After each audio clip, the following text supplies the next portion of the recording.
eu queria falar sobre o que como que a nação se consolida, né? Para quem da lenda, para além daquela questão do Mark Bloch que eu trouxe, tem um outro autor que vai falar sobre comunidades imaginadas, que é o Benedict Anderson, se eu não me engano. Então, resumindo assim bastante o conceito e o trabalho dele, é como que as pessoas imaginam que é essa nação, como elas trabalham para que essa imaginação de nação se torne realidade, como elas percebem essa realidade.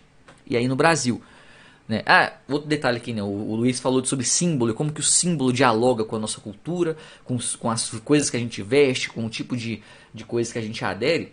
Tem um vídeo no canal que chama O Grande Massacre de Gatos, que mostra como é que essa questão do símbolo ela é forte, ela é impactante e ela pode realmente influenciar muito no cotidiano das pessoas, nas ações que as pessoas tomam, tá? Então é um vídeo bem legal, um vídeo que tem um conteúdo assim muito bacana e vale a pena ver ele inteiro para você entender completamente como que o massacre de gatos significava um protesto de uma fábrica contra os patrões, tá? Então vale a pena ver. E um outro vídeo que tem no canal também que é sobre a história do racismo no Brasil, que eu cito, por exemplo, que o diretor do Museu Nacional do Rio de Janeiro em 1911 falou que o Brasil seria um país grande no futuro se ele fosse um país branco, tá? E aí você pega essa questão da comunidade imaginária. Então, como que a elite brasileira, como as pessoas que escreviam, que publicavam, que pensavam a história do Brasil, que faziam políticas brasileiras, imaginavam o Brasil? Eles imaginavam um Brasil branco. Isso num Brasil que inventou a teoria da democracia racial, né? Que todos somos iguais, tá? Então, assim, o racismo brasileiro ele foi velado, tá? Diferente do americano, que o Estado realmente se opôs à população negra até os anos 50, pô, recente demais. O Brasil tentou esconder o próprio racismo dentro de uma ideia de democracia racial, tá? Mas aí a gente pega nas evidências que a comunidade imaginada de Brasil ela era branca, ela era de extermínio da população negra, tá?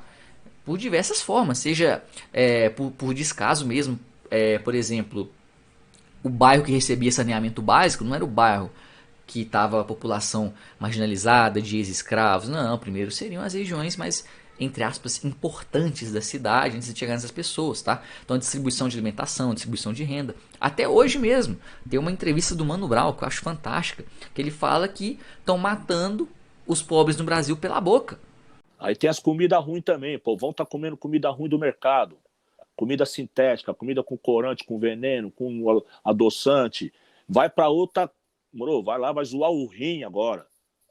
Né, o pulmão, entendeu? Já vai usar outros venenos, que os caras vendem veneno pro povão. Os caras ficam ricos vendendo veneno pro povão. O senhor é da saúde, só sabe disso. Eles matam o nosso povo pela boca, doutor. Por quê? Porque ele vai ver o tipo de alimentação que as pessoas mais pobres conseguem ter. Ela é cheia de alimentos que são ultraprocessados, com agrotóxicos. Mas assim, é o que essas pessoas conseguem comer. E é justo. Não tô reclamando, não tô falando mal, não tô criticando nada. Mas eu tô pegando a ideia do Mano Brown pra vocês entenderem. Como que existe uma política de extermínio ainda hoje, tá?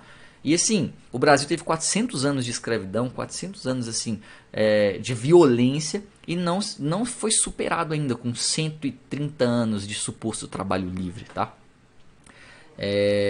Então, e assim, aí que tá o problema quando hoje vem alguém e fala que você tem que ser patriota, você tem que ser nacionalista, vestir o verde e amarelo. O que isso significa? Vale a pena realmente esse Brasil que escondeu a história dos personagens negros durante muitos anos? Muitos anos. Eu mostrei para algumas alunas minhas recentemente foto de 3 mulheres negras quilombolas que elas nunca tinham visto. Tá? E ficaram impressionadas, acharam bonitas, acharam lindas. 3 representações delas. Não conhecia, mas conhece uma representação de Dom Pedro I, Dom Pedro II, conhece Princesa Isabel. Sempre conhece, mas não conhece a representação de personagens negros, personagens indígenas, tá? Mais recentemente, que alguns personagens negros da história do Brasil começam a ganhar algum espaço, como Luiz Gama, por exemplo, e que bom que está ganhando o espaço, né? O filme, com algumas publicações sobre ele. Então, vocês pensarem, pô, quando alguém falar para vocês assim que você tem que ser patriota, que você tem que ser nacionalista, puxa, o que isso significa? Principalmente sendo brasileiro. Que a independência do Brasil, de fato, não teve uma participação popular, foi uma articulação da elite brasileira que até os últimos momentos e tentou ter uma coroa dupla, uma coroa brasileira e uma coroa portuguesa da mesma família. Só quando percebeu realmente que os mercadores portugueses, que a elite portuguesa queria que o Brasil voltasse a ser colônia, estudavam até explorar a hereditariedade que tinha no Brasil também, porque no Brasil as capitanias se comunicavam mais com Portugal do que entre si. Então, uma das estratégias de Portugal era aproveitar essa falta de comunicação e começar a atacar o Brasil em partes, né? Mas a Inglaterra, ela reconhece a independência brasileira e meio que os planos de Portugal morrem. Mas a independência brasileira só se consolidou porque não teria saída, porque Portugal não ia aceitar. Então, assim, já que vocês não vão aceitar, a gente vira independente. E o Brasil ainda pagou uma indenização ao Portugal.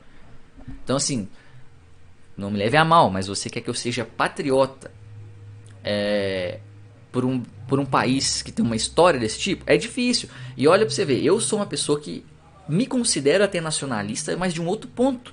Nacionalista no ponto de entender a diferença cultural que existe no Brasil, valorizar toda essa diferença, independentemente da forma que eu me posiciono, na forma que eu vejo o mundo, tá? Isso pra mim é você abraçar essa questão da nação, porque a nação pra mim ela não se dá por uma linha que foi traçada, pra mim ela se dá pela cultura, tá?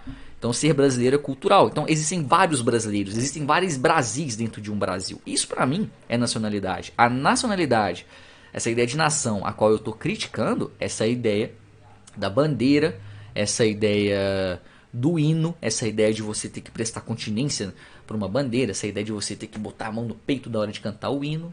Cara, é isso eu critico, tá? Embora, assim, o hino brasileiro ele seja bonito, muita gente goste realmente dele, cara, na prática, vamos ser sinceros, o que isso significa, tá?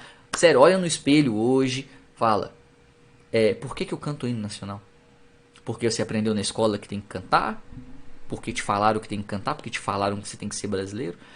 Tá vendo? A gente aqui tá trazendo essas ideias pra você perceber o tanto que a formação política brasileira, ela nunca leva em conta pessoas comuns como nós, né? Que tem sangue nas veias, que são trabalhadoras, que tem pouquíssima participação política além do voto que a gente pode dar, né? Que não muda praticamente nada, né? Enfim,